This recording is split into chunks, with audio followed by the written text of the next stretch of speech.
This is Keep the Faith Ministry News. I'm Hal Mayer.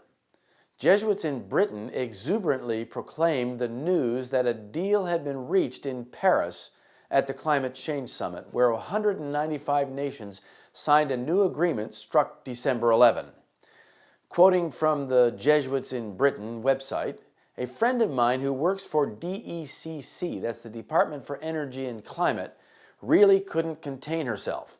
She spoke of how difficult the negotiations were, how her boss, who had spent his entire career aiming to get to this point, had spent many sleepless nights with representatives from all over the world negotiating language, nuances, square brackets, terms and conditions, crafting a document of 31 pages, sans square brackets, with terms that could mean exactly the same for capitalist Western governments as they would to communist South American ones. With the involvement of the first Jesuit Pope pushing hard for climate change agreement, and at least one Jesuit website proclaiming we have a deal, the odds are becoming pretty strong that the Jesuits are behind the climate deal in Paris. Keep in mind that the climate change deal is a global agreement in which Pope Francis fully engaged himself in promoting through his encyclical Laudato Si, and at a Vatican invitational to approximately 60 big city mayors, and with public statements, such as one just before the opening of the Paris conference in which he said that it would be catastrophic if a deal wasn't reached, and by visits and phone calls with presidents, prime ministers, and other official dignitaries, some apparently during the Paris conference itself. He was full on in his office as Pope with his experience as a Jesuit to accomplish the first global agreement on climate change. UN Secretary General Ban Ki-moon, echoing the Pope, said, "We have never faced such a test. Political momentum like this may not come again. You have the power to secure the well-being of this and succeeding generations. The time for brinkmanship is over." He further describes COP21 as a pivotal moment for your countries, your people, and your common home, your planet. "Let me be clear," he added, "the fate of the Paris Agreement rests with you. The future of our planet is in your hands. We cannot afford indecision. You have the moral and political responsibility for this world, and history is calling. I urge you to answer with courage and vision."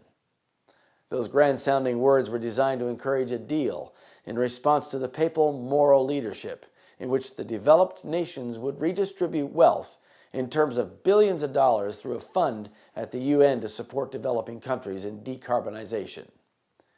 Why are Pope Francis and the Jesuits so involved in the climate change summit? It's because the Pope sees the global agreement as his chance to legitimize the Vatican as the guide of the New World Order. The agreement is the first truly global achievement in the 21st century, and since the Vatican was at the core of it, with the Pope taking a leading role in guiding it into existence, the papacy stands to gain a preeminent position of global influence. Even though the Jesuits admit that there are limitations and faults in the agreement, it is nevertheless the first of its kind and will lead to others for which they are jubilant. It was clearly papal influence, negotiating, demanding, and cajoling the nations that provided the tipping point for the Paris Agreement. President Obama claimed credit for the United States in negotiating the agreement, having shuttled his Secretary of State John Kerry between China and India, and by signing an agreement with China, a climate deal agreement to limit greenhouse gases, and by adding substantially stronger carbon emissions goals for U.S. coal plants through the Environmental Protection Agency. And though it is true that the United States played a key role, it could not have been done without the Vatican's powerful influence. The two worked together, just as the Bible predicted, to achieve a climate deal. The climate change is the first global supranational agreement. All nations that sign it must give up some of their sovereignty in doing so. That is a crucial point. They must transfer some of their power to the United Nations in so doing. The controlling power is at the United Nations, which the Vatican views as inferior to itself.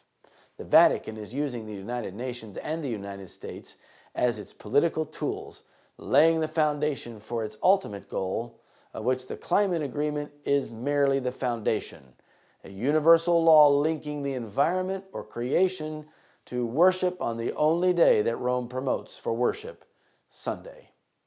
Keep in mind that the Pope's influential encyclical Laudato Si stresses Sunday worship as an important element in protecting the climate, even alluding to a law of Sunday rest for the environment.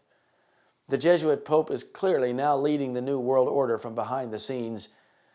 Under various disguises, the Jesuits worked their way into offices of state, climbing up to be counselors of kings and shaping the policy of nations. That's Great Controversy, page 235. The Jesuits are shaping the policies of nations all over the world through the climate deal. This is Keep the Faith Ministry News. Thank you for watching.